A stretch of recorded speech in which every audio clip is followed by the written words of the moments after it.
Patricio Salgado, distribuidor de libros jurídicos nacionales e internacionales.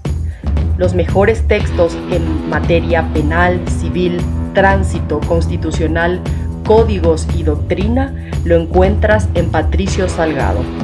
Llámanos al 0994-303-812. Estaremos gustosos de atender tus requerimientos. Somos el mejor distribuidor de libros jurídicos en Ibarra. El gran libro jurídico, el mundo actual del derecho en tus manos. La mejor actualización en textos jurídicos lo encuentras en el Gran Libro Jurídico. Estamos ubicados en Jorge Drom y Jorge Arizaga en la ciudad de Quito. No dudes en visitarnos o en llamarnos. El Gran Libro Jurídico, el mundo actual del derecho en tus manos. Estamos en Diálogos de Derecho EC, la primera radio jurídica online del Ecuador.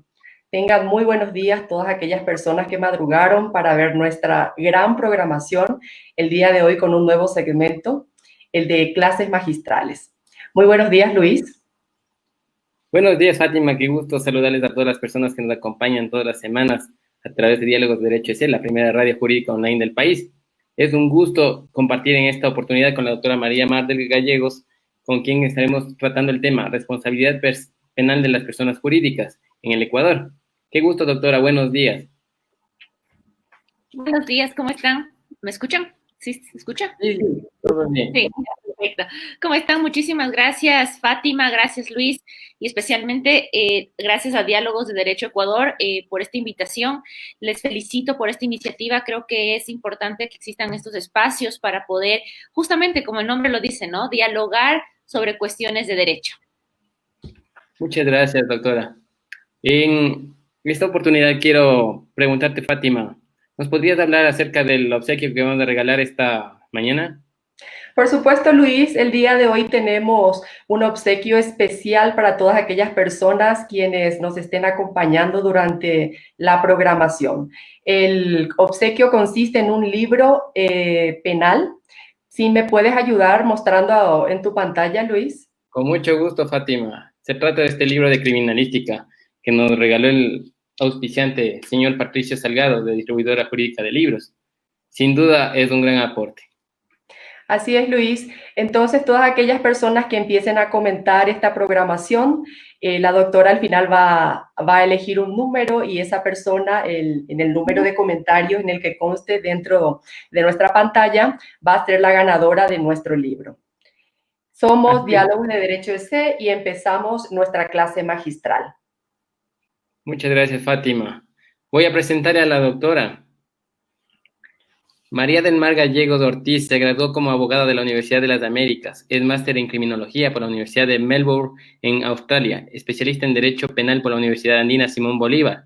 Ha asistido a diversos cursos de formación, entre los más relevantes, cursos de Derecho Penal Dogmático en la Escuela Alemana de Ciencias Criminales, curso de perfeccionamiento en prevención y represión del blanqueo de dinero y responsabilidad criminal de las personas jurídicas y fraude fiscal por la Universidad de Santiago de Compostela.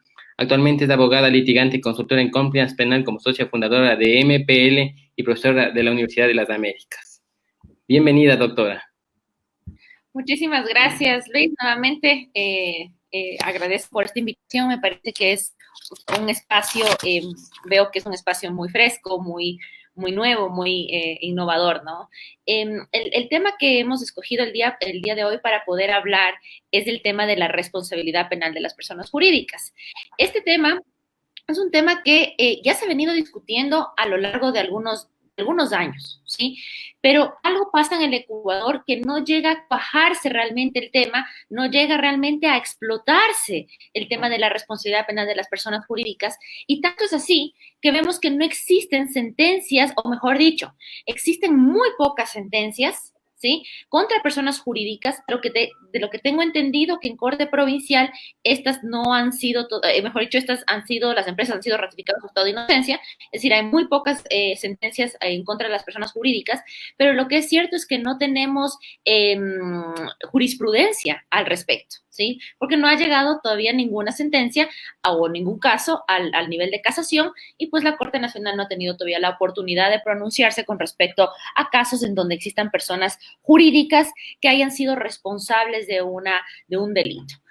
Hablar de la responsabilidad penal de las personas jurídicas hoy suena más normal, ¿no? Pero recordemos, al menos cuando yo estaba en la universidad, que es más o menos ya, tampoco es tanto, pero me acuerdo yo que mis profesores decían que era imposible, ¿no? Acordémonos que decíamos al hablar del derecho penal que solo son las personas naturales, las personas con conciencia y voluntad, las que pueden cometer ilícitos, ¿correcto? Porque esto, evidentemente, en un sistema finalista, todos sabemos que lo que importa es esa finalidad con la que yo realizo la acción que causa un resultado penalmente jurídico en el mundo, ¿no? En el mundo real. Entonces, esta intención exteriorizada. Entonces, claro, ¿qué pasaba con las personas jurídicas? Y pues los profesores decían, no, eso era impensable, ¿no? Era impensable considerar que las personas jurídicas podían cometer un ilícito, ¿no? Y esto va desde incluso concepciones un poco incluso religiosas. Decías, ¿cómo es que la persona jurídica? Acuérdense que la pena en Francia, cuando hablamos antes de la guillotina, acuérdense que se suponía que la pena tenía esa función de penar, o sea, de hacer que el alma se cure para poder llegar y estar en paz, imagino que con Dios. Entonces, para que el alma se cure, ¿no? Entonces tenías desde estos momentos históricos en Francia, tenías esta concepción. Ahora, claro, entonces las empresas no tienen ni siquiera alma, entonces, ¿qué hacemos?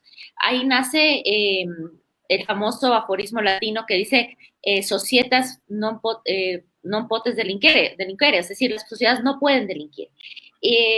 Pero pasa el tiempo, y sobre todo el derecho anglosajón, empieza a ver ya en 1800 que es necesario responsabilizar a alguien o a la empresa. Todo empieza cuando estaban construyendo los ferrocarriles y los constructores dejaban ciertos materiales dentro, puestos sobre la vía. Y esto generaba algunos accidentes. Entonces, en ese momento decían, a ver, ¿a quién responsabilizamos? Y decían, bueno, a una persona en específico no puedo, porque quien tiene que asumir esta responsabilidad es la empresa como tal. Es la empresa, este ente jurídico el que tiene que responder. Entonces, ustedes saben que los anglosajones llevan esto, avanzaron, ¿no? No fue directamente un tema de responsabilidad penal, pero fueron avanzando con temas, por ejemplo, el FDA, que es el Food and Drugs, las leyes de Food and Drugs, fueron avanzando con temas más administrativos, etcétera, hasta llegar ya a la responsabilidad penal de las personas jurídicas. Y ellos han desarrollado y han explotado esto muchísimo. Posteriormente a esto, el mundo del nuestro civil romano empieza Italia. Italia empieza con un tema de analizar este tema de la responsabilidad penal de la persona jurídica, y es España quien explota realmente esto y desarrolla muchísima teoría al respecto. Y nosotros, ecuatorianos, algo hemos tratado de implementar este modelo español. En Latinoamérica, quien tiene bastante avanzado el tema es Chile. Chile lleva la delantera, creo yo, pero también tiene, por ejemplo, Argentina sacó una ley hace un año aproximadamente, van a ser 2 años, tal vez, en la que habla sobre la responsabilidad penal de la persona jurídica, especialmente en temas de contratación pública. Perú habla de responsabilidad penal de la persona jurídica, pero no lo ha ingresado todavía. Colombia, tengo entendido que tampoco lo ha ingresado todavía a su código penal, están en ese intento, pero lo cierto es que ya es un tema que se vino a quedar. Como decía algún profesor mío, puede no gustarnos, pero el problema ya está. Y con el problema, guste o no nos guste, tenemos que empezar a estudiarlo.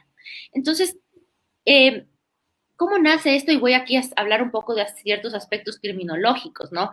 Porque es un cambio desde lo dogmático, ¿no? Porque ¿en dónde ubico esta capacidad de la persona jurídica? ¿Cómo mido esta capacidad de la persona jurídica? Las categorías dogmáticas del delito que hemos conocido todos, que es la tipicidad, acción, tipicidad, antijuridicidad y culpabilidad, ¿son aplicables para la persona para poder analizar esta acción de la persona jurídica? Pues creo que no alcanzan. Creo que hay que simplemente romper con ese esquema y empezar a ver de otra manera, ¿no? Porque las categorías dogmáticas fueron creadas hace muchísimo tiempo, y yo creo que en un mundo globalizado y con tantos medios de comunicación y redes sociales, justamente como lo que estamos viendo ahorita, y lo que miren la oportunidad que tenemos, pues hay que realmente avanzar, y creo que las categorías dogmáticas, la teoría del delito, tiene que también expandirse o ser muy útil en también adaptarse a estas nuevas realidades. Entonces, la gran pregunta es, por qué pasamos a este tema, ¿no? ¿Por qué pasamos a hablar hablábamos del asesino, del ladrón, hablábamos del violador, y en qué momento también fue como que este cambio acá a ver y regresar a ver a las empresas? Pues en la criminología, muchas de las escuelas teóricas, recordemos la escuela clásica, la escuela positivista clásica de Beccaria, en donde se toman conceptos de Beccaria, de Bentham, pasamos a una teoría positivista de todos acordaránse del tema del Lombrosio, el delincuente nato, y en donde analizábamos este tema de que el delincuente de bagatela, ¿sí?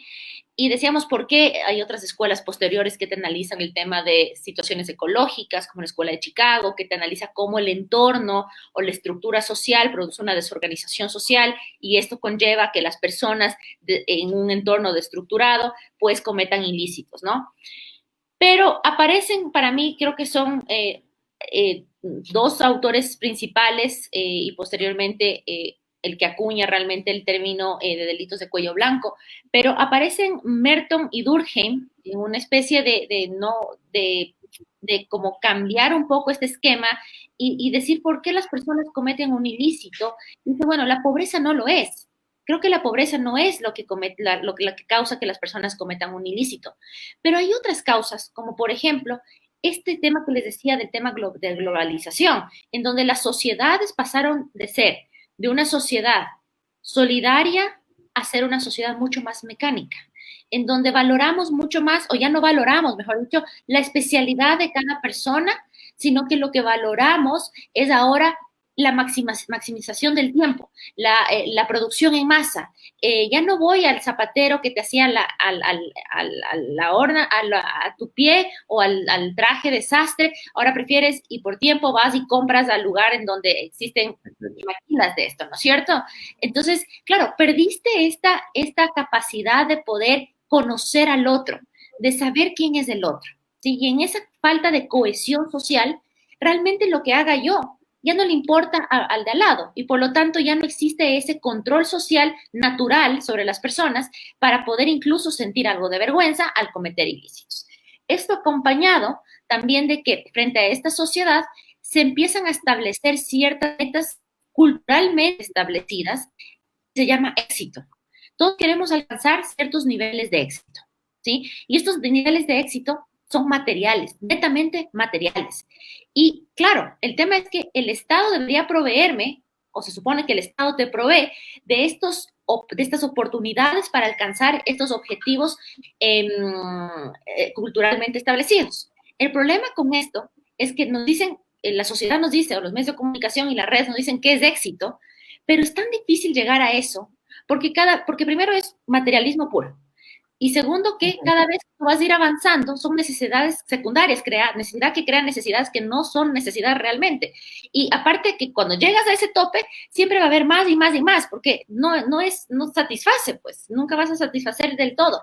El tema es que todos nosotros hemos tenido, gracias a las oportunidades, para poder alcanzar estas metas culturalmente establecidas.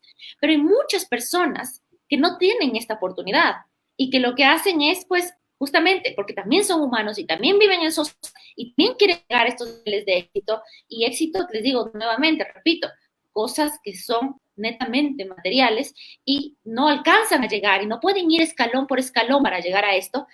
¿Qué hacen? Pues en ese momento es en donde empiezan a tener ciertos desvíos para poder llegar a alcanzar lo mismo. Entonces, no sé, me invento algo, yo quiero unos zapatos de marca Nike. Pues tengo que trabajar, tengo que ahorrar, tendré que hacer mis finanzas para poder comprarme unos zapatos Nike. Pero el niño o una persona tal vez de mi misma edad que quiere esos zapatos no puede, en una estructura social en donde no puede eso, porque eso le representa, esos zapatos le representan el mes de comida de su familia, Entonces tendrá que buscar caminos desviados para llegar a comprarse sus zapatos Nike. Por lo tanto, esos caminos desviados pueden caer en generar ilícitos, ¿sí? Y aquí podemos también ver cómo hay personas que aun cuando están en el tope de esta pirámide, en donde sí tienen las posibilidades, en donde sí están con este tema de estar en un mundo social, en un mundo material, pero existe lo que llaman en la teoría anglosajona string theory, que es la teoría de la tensión, como estar en la cúpula también te genera tensión, porque el aparentar vale mucho más a veces, entonces, pues también sienten esta necesidad de distinguir, ¿ok? Entonces, ahí podemos explicarnos por qué existen personas que a pesar de tener los medios, los recursos, cometen ilícitos, ¿sí?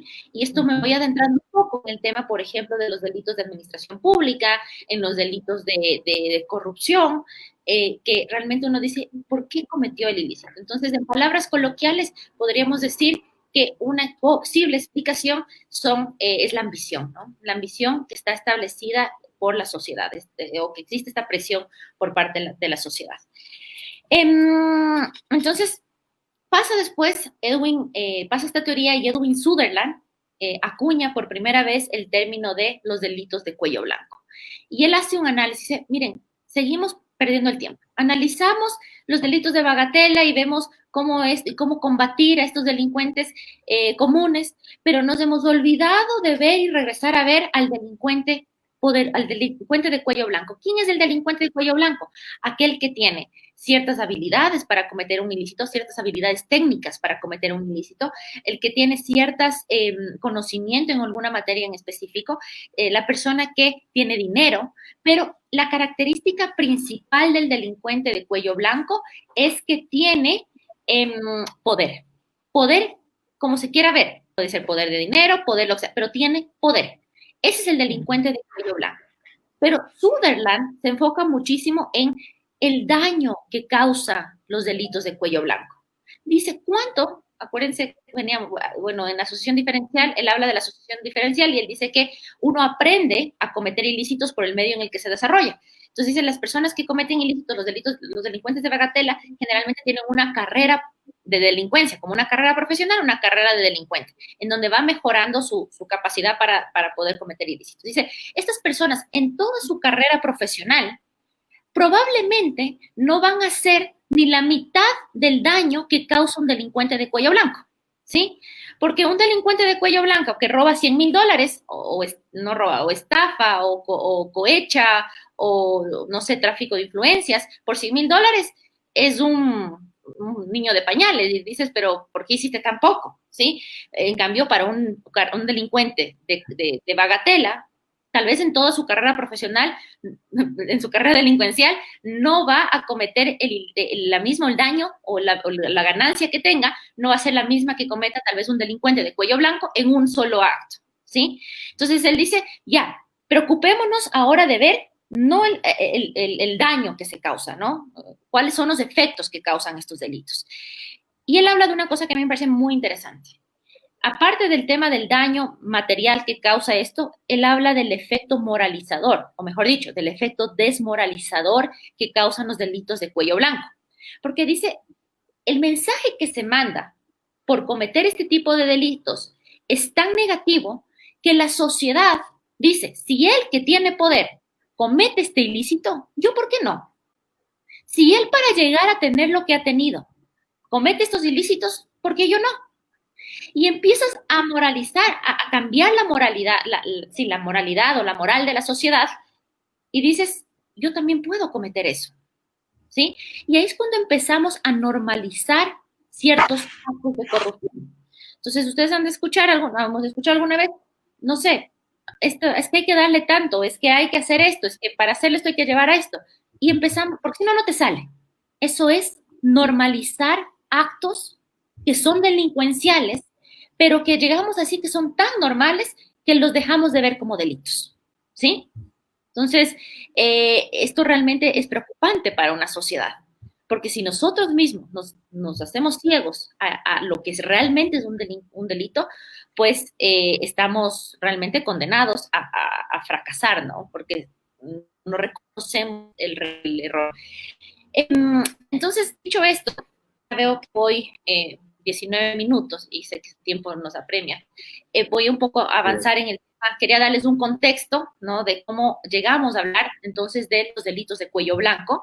Y dentro de estos delitos de cuello blanco, al hablar de temas de corrupción, también entramos a este tema de los delitos corporativos. ¿Sí? Las empresas también cometen. Y yo creo que al hablar de delitos de cuello blanco, también, aunque no necesariamente, pero también hablo entonces de delitos corporativos. ¿Ok? Entonces, el Ecuador, en el año 2014, tipifica, en el artículo 49 y 50 del COIP, tipifican la responsabilidad penal de las personas jurídicas. ¿Ok?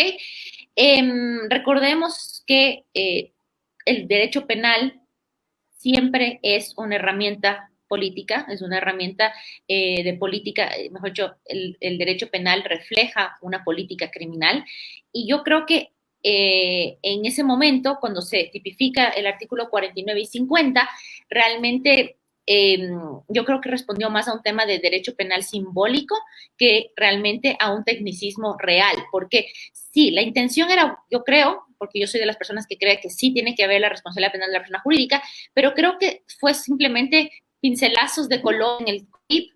Realmente nunca hubo un tecnicismo real después de la creación de esto. Creo que ahí es el fracaso de por qué no hemos llegado a tener varias sentencias o tener empresas sancionadas por delitos. ¿Ok? Vamos a ver, entonces, el artículo 49 lo que recoge es que las personas jurídicas nacionales y extranjeras pueden cometer ilícitos siempre y cuando el beneficio que reciba sea para la empresa, el beneficio que cometa del delito la persona jurídica sea para la empresa o uno de sus asociados, ¿ok? Esta responsabilidad, entonces decíamos, ¿cómo yo la mido, no? ¿Cómo yo puedo tener esa capacidad como juzgador de decir, sí, usted tenía la intención de cometer un ilícito? Pues primero que hay un hecho de conexión, lo que la doctrina llama un hecho de conexión. Siempre va a haber una persona natural, siempre tiene que haber una persona natural que cometa el ilícito, ¿sí? En beneficio de la empresa. Es evidente que la persona jurídica no puede ir a cometer un ilícito, ¿sí? Por lo tanto, siempre va a ser una persona natural cualquiera de las del artículo 49, porque acuérdense que puede ser desde el gerente general hasta operadores, porque realmente ahí meten a muchísimas personas que pueden cometer un ilícito, ¿sí? Y cuando esta persona natural comete un ilícito y ésta sea en beneficio de la persona jurídica va a responder penalmente. Siempre tendremos que tener este presupuesto que es el hecho de conexión, ¿ok? Pero el tema es, ¿cómo yo atribuyo entonces responsabilidad? Y existen dos modelos de atribución.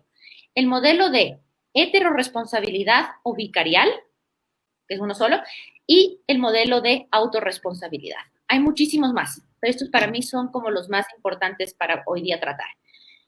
El modelo de heteroresponsabilidad dice, el simple hecho que la persona natural cometa el ilícito a favor de la empresa ya le vuelve responsable a la persona jurídica, ¿sí? Y pues el modelo de autorresponsabilidad dice no. El delito que cometa la persona natural es totalmente independiente de la responsabilidad de la persona jurídica. Tanto es así que si la persona natural, por ejemplo, es ratificada su estado de inocencia y eso no obsta de que la persona jurídica sí pueda tener una sentencia condenatoria. O viceversa, pueden condenar a la persona natural y que no necesariamente tiene que condenarse a la persona jurídica, sino que también esta puede tener o ser ratificado su estado de inocencia. La mayoría de países se decantan por el modelo de atribución de responsabilidad de la autorresponsabilidad. ¿Por qué? Y España, a través de su sentencia número 154-2016, manifiesta que, es una sentencia del Pleno, manifiesta que es necesario que, si ya le metimos a la persona jurídica al mundo penal, se respeten también los principios procesales, tales como el principio de culpabilidad y el principio de inocencia. El principio de culpabilidad, la empresa no puede responder por el hecho de una persona natural. ¿sí? Entonces, porque no tengo mi propio, digamos, soy un propio ser, soy un propio ente, ¿no es cierto? Entonces, todos los derechos y garantías constitucionales, como la tutela judicial efectiva, como el tema de la presunción de inocencia, tiene que ser respetado también para la persona jurídica, ¿ok? Entonces seguimos con la misma pregunta. Entonces, ¿cómo le atribuyo la responsabilidad a la persona jurídica si es que no, si es que es independiente, ¿no? Entonces, ahí viene la gran pregunta. Hay autores que lo ponen en la tipicidad, hay otros que lo ponen en la culpabilidad. No es el momento ahorita para discutir por el tiempo, pero lo cierto es que la manera de atribuir esta responsabilidad es que la empresa no tuvo los mecanismos suficientes de control para evitar que la persona jurídica o las personas dentro de su empresa cometan el ilícito. Entonces, repito esta parte. ¿Cómo yo no le puedo medir ni el dolo ni la culpa a la persona jurídica, pero yo lo que sí puedo hacer, eso es lo que la dogmática dice, es ver si tuvo los mecanismos suficientes de prevención o de control para que las personas naturales no cometan ilícitos en el seno de la organización? ¿Ya? Y estos son los famosos compliance programs, o que los decimos en inglés, pero yo creo que alguien alguna vez me decía en Twitter, pero ¿por qué hablas en inglés? ¿Y por qué no le dices programas de cumplimiento? Y yo la verdad es que digo, es verdad, deberíamos decir programas de cumplimiento, pero creo que compliance como concepto abarca mucho más, ¿sí? Creo que el compliance es todo toda una lógica detrás del tema del compliance. Pero bueno, llamémoslo compliance o programas de cumplimiento, como ustedes quieran decirlo, pero yo me voy por compliance. Y estos programas de compliance lo que hacen es justamente tratar, o sea, ya les voy a explicar rápidamente cómo funciona un programa de compliance, pero lo que hacen es prevenir que las personas cometan ilícitos. E incluso una vez que se ha cometido ilícitos, tienen los mecanismos para, mediante un canal de denuncias, incluso tomar las acciones necesarias para poder mitigar algún delito o incluso, que es la parte más importante y que creo que es la que más nos interesa, ¿qué pasa si es que te llegan a procesar, si es que te formulan cargos de una empresa y te llevan a juicio, te llaman a juicio? Los programas de cumplimiento tienen la función, no en nuestro país, pero en España, por ejemplo, de mitigar la responsabilidad, es decir, perdón, de atenuar la responsabilidad o de eximir de responsabilidad. O sea, es bastante importante tener programas de cumplimiento. Nuestro legislador, lamentablemente, el 24 de diciembre del 2019, que se hicieron las reformas y que ya entraron en vigencia hace un mes, creo, no tomó en cuenta los programas de cumplimiento. Yo no sé si es que seguimos sin entender o realmente no hay voluntad política para aumentar esto en el COIP, ¿sí? Y claro, yo creo que ahí está el problema y por eso yo creo que los jueces y los fiscales no saben cómo llevar a una persona jurídica a un juicio. Porque, y aquí viene la pregunta, ¿cierto? Del millón. Ya, perfecto. Me formulan a la compañía Patito S.A. por el delito de defraudación tributaria y también le llaman a juicio al señor Luis Alejandro, que es el contador, ¿ya? Y estamos ahí en la audiencia de juicio y todo, y digamos que Fátima es la gerente general de la empresa Patito S.A., ¿ya? Le determinan, vamos a decir que le ratifican el estado de inocencia a nuestro contador, ¿sí? Luis consigue un muy buen abogado, le es inocente, ratificado estado de inocencia.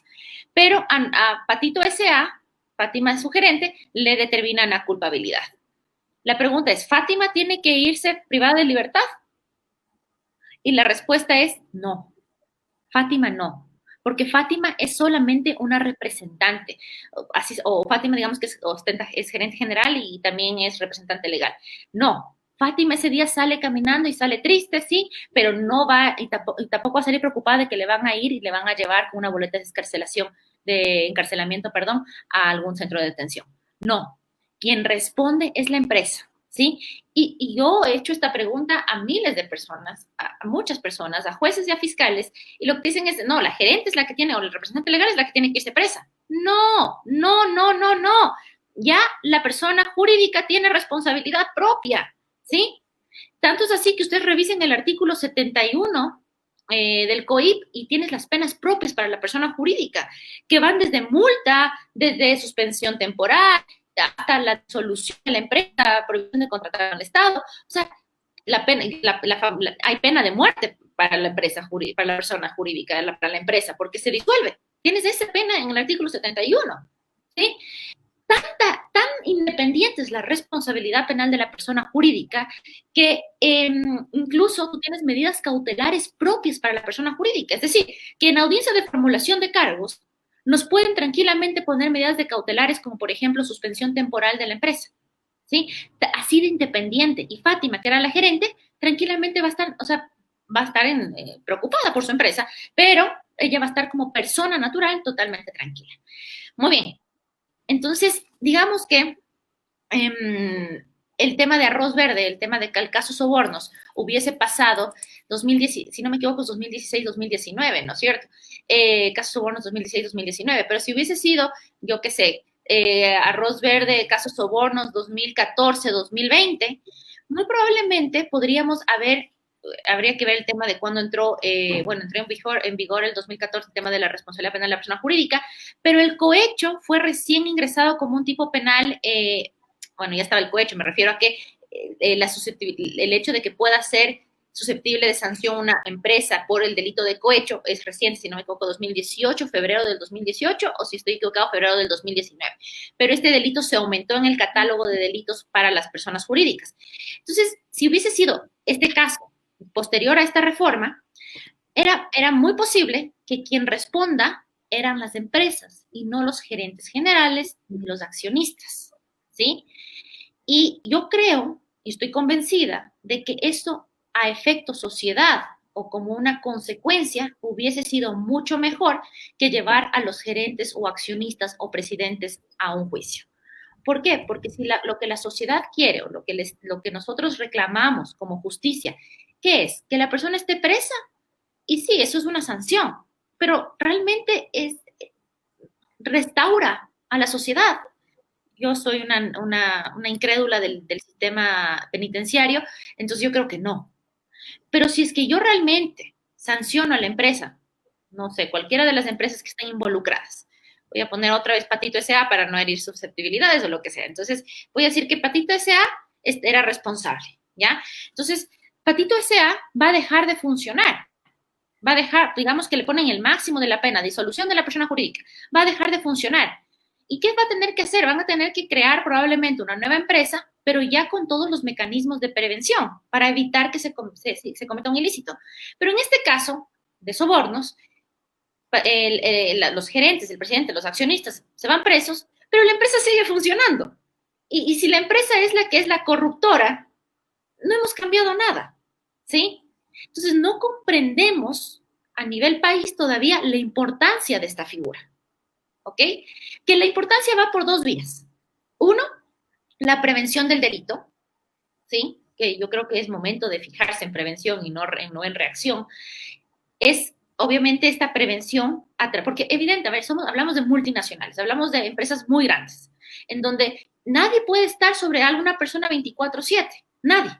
Pero si es que yo a través de estos programas de cumplimiento logro tener procesos, mecanismos de prevención y de detección de riesgos, yo sí puedo tener un cierto control, ¿sí? Y ese es el primer fundamento, la prevención. Y el segundo fundamento de los programas de cumplimiento es que subsidiariamente, si es que se llega a un proceso penal, no responda la persona jurídica o que al menos puedas romper ese hecho de conexión y decir, a ver, un ratito, yo estoy aquí, sí, me trajeron a juicio, perfecto, pero yo tengo mi programa de cumplimiento. Y este programa de cumplimiento fue socializado, este programa de cumplimiento cumple con todos los parámetros, ¿ok? ¿Para qué?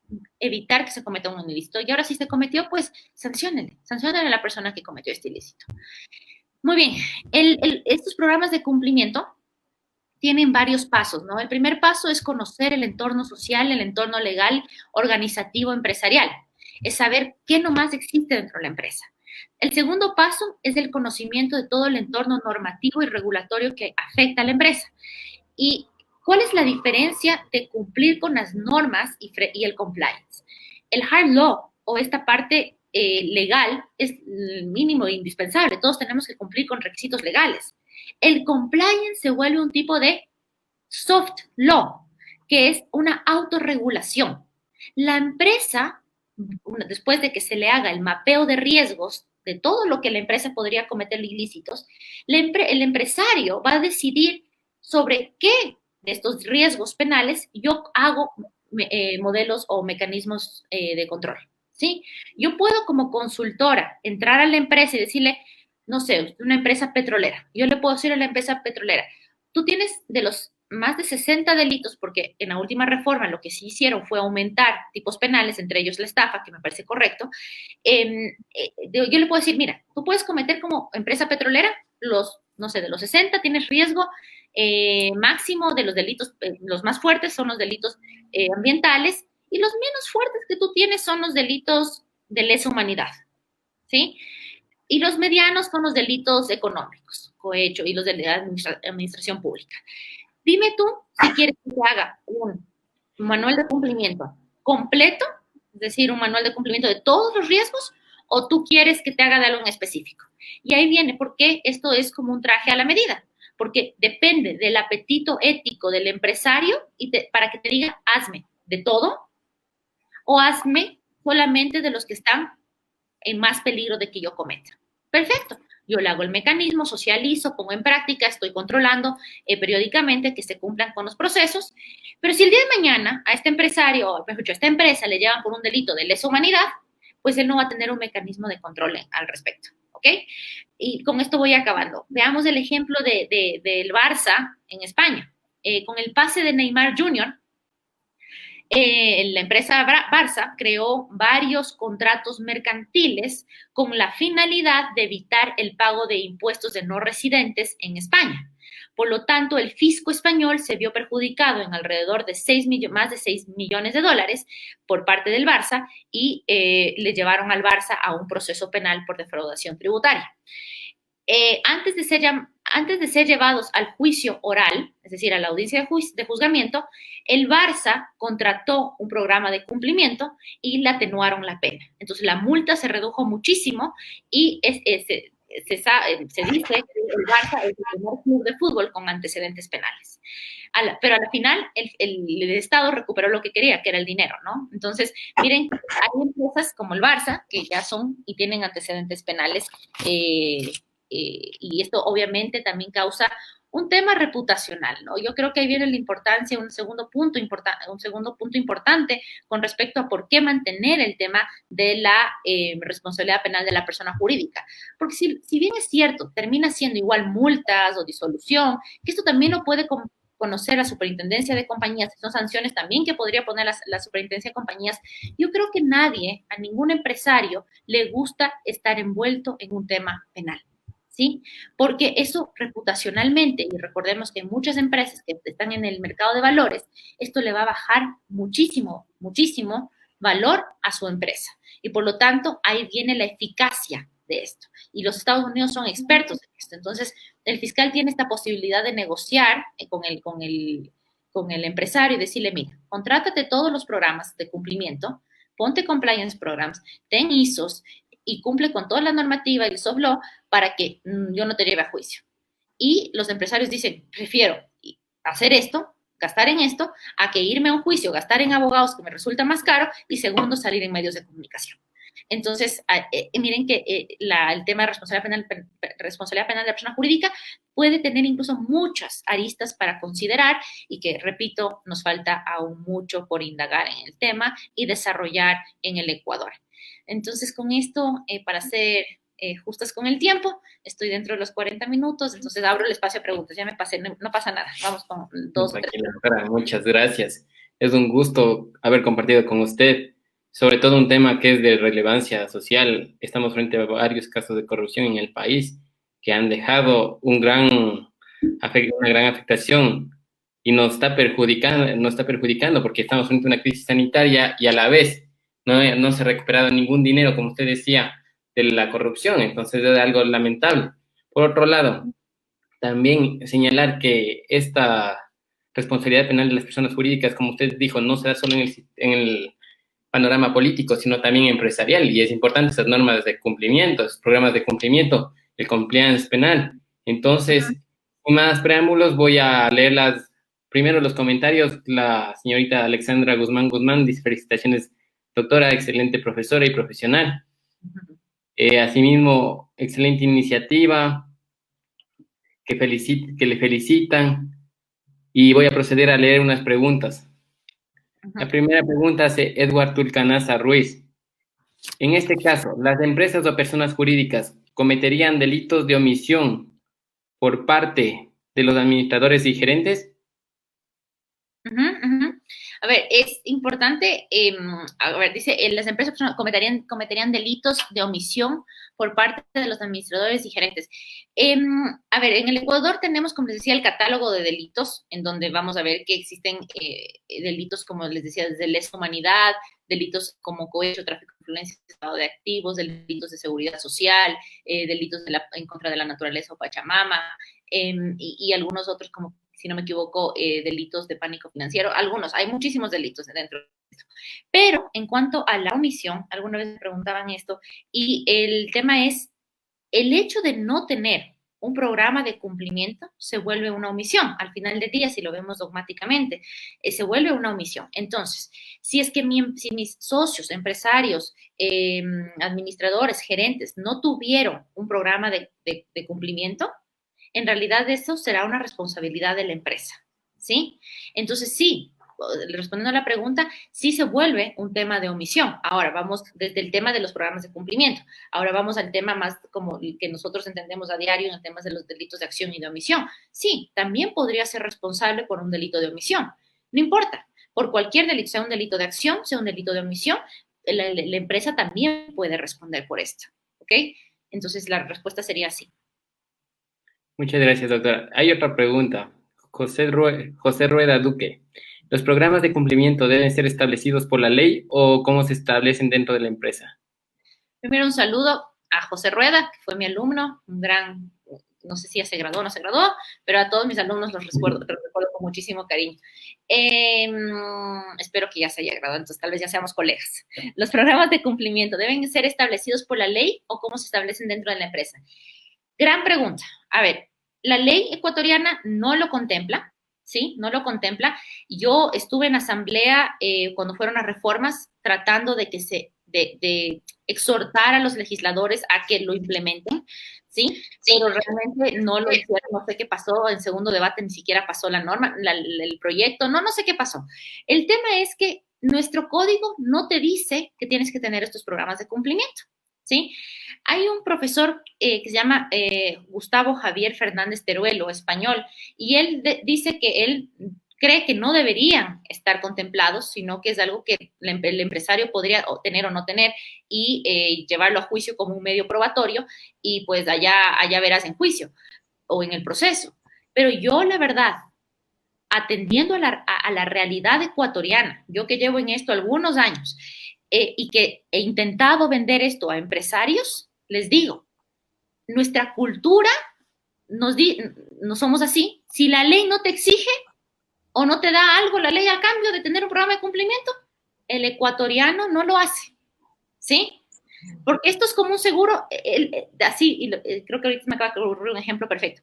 El compliance es como un seguro de salud, es como un seguro de vida, igualito, ¿sí? Nadie te exige, pero pero es lo mismo, cuando tengo el problema procesalmente, cuando estoy en un proceso, entonces ahí busco el abogado que me ayude para defenderme, cuando yo podía haber prevenido, ¿sí? Pero como se trata de cultura de prevención y no la tenemos, entonces el ecuatoriano, el empresario ecuatoriano que no le exige la normativa, un programa de cumplimiento, no lo va a tener, ¿ya?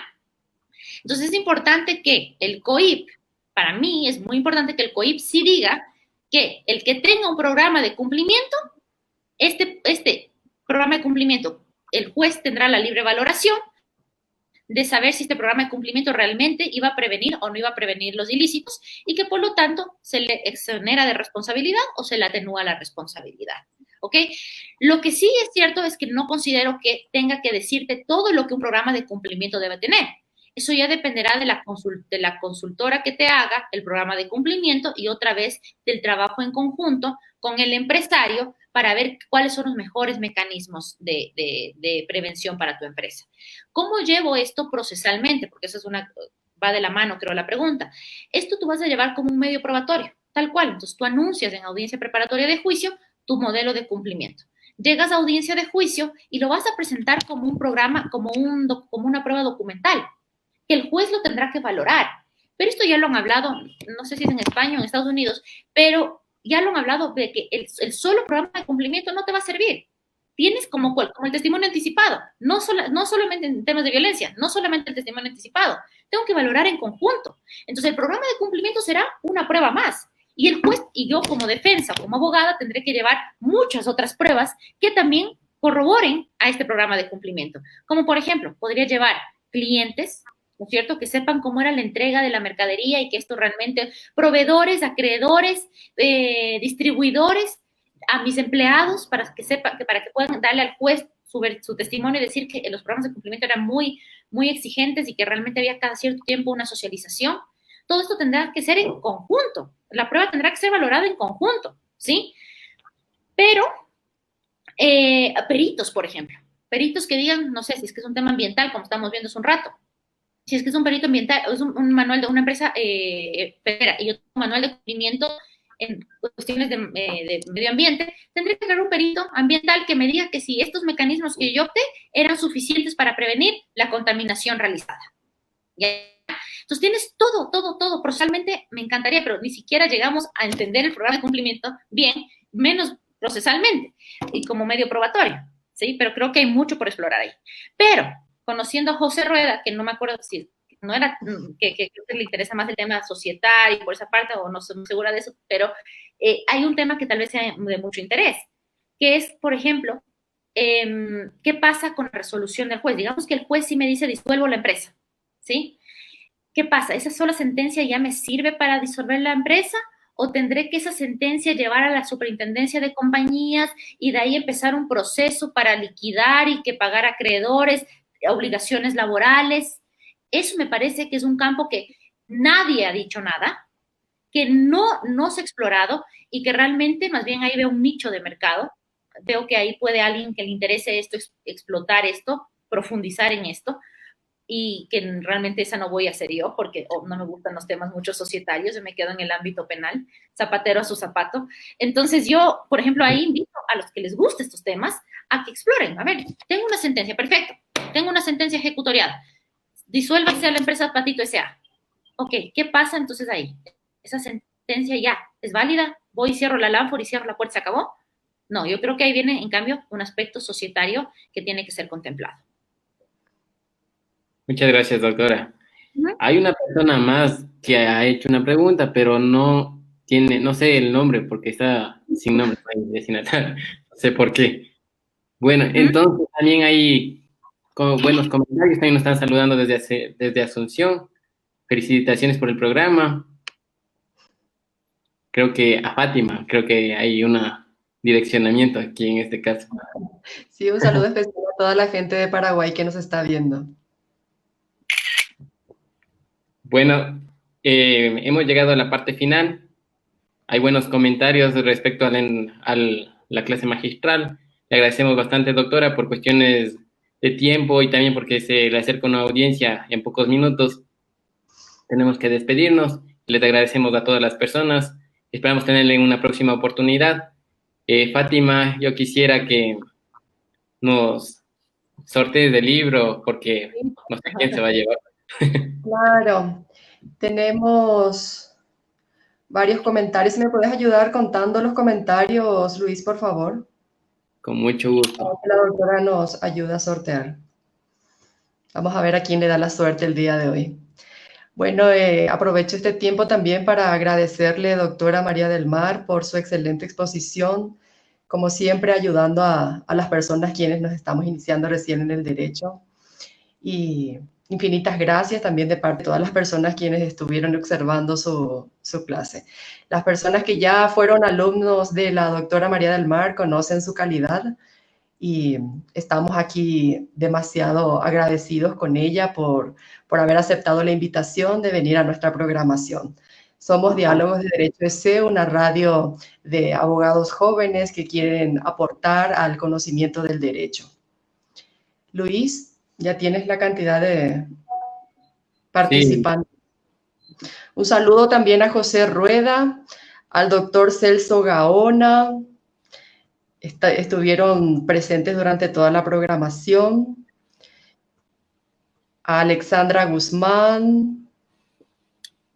Muchas gracias por participar de nuestra clase. Vamos a hacer lo siguiente. No sé quién sea la persona que está sin nombre, pero voy a tomarle como en cuenta también. Yo lo conozco. ¿Tú le conoces? Sí, ¿Listo? sí. Entonces son 5 participantes del sorteo. De 1 al 5, doctora, si nos puede ayudar con un número. 3. Ya voy a todo.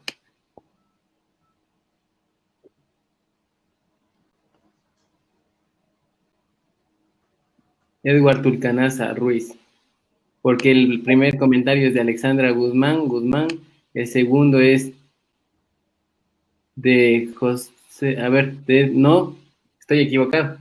El segundo comentario es de Edward Tulcanaza y el tercer comentario es de José Rueda Duque. Bueno, siempre es un chico de suerte. Ay, Argolla. Felicitaciones, José Rueda, te ganaste un libro. Ya vamos a contactar contigo para que se te pueda entregar tu hermoso regalo. Agradecemos a Patricio Salgado, distribuidora de libros jurídicos, quien desde la ciudad de Ibarra nos ayuda con estos hermosos regalos. Muchas gracias a todos por antes de acabar, brevemente, ¿sí? A Edward Tulcanaza y a Alexandra Guzmán vamos a regalarles un cupón de descuento en el Gran Libro Jurídico de la ciudad de Quito. Entonces, que nos envíen sus comentarios y enseguida les mandamos el cupón para que tengan el cupón de descuento especial. Luis, ¿puedes ayudarnos, por favor, con nuestro correo electrónico? Claro, con mucho gusto. Yo ya les describo. Ok, va a dejar entonces dentro de los comentarios el correo de la radio para que puedan contactarse también con nosotros. Cualquier inquietud, estamos a las órdenes de todos y también si sugieren algún tema para otras clases magistrales, estaremos a las órdenes. Muchas gracias una vez más, doctora María del Mar Gallegos. Un placer haber estado con usted. Mucho a Alexandra Guzmán, también una gran alumna y persona, así que igual saludos a ella y a todos los, si es que hay más personas, hay alumnos ahí y personas que conozco, igual un gran saludo, y a los que no, pues igual gracias por escucharme, igual cualquier comentario o duda que tengan, mis redes sociales son abiertas totalmente, en Facebook, Twitter, más que nada. Y gracias a ustedes, gracias Fátima, gracias Luis por la invitación una vez más, y felicitaciones y sigan adelante con esta iniciativa y cuenten con mi apoyo para lo que ustedes necesiten. Muchas gracias, doctora. Hasta una próxima oportunidad. Suerte. Gracias. Chao, chao. Saludos a todos. Hasta la próxima.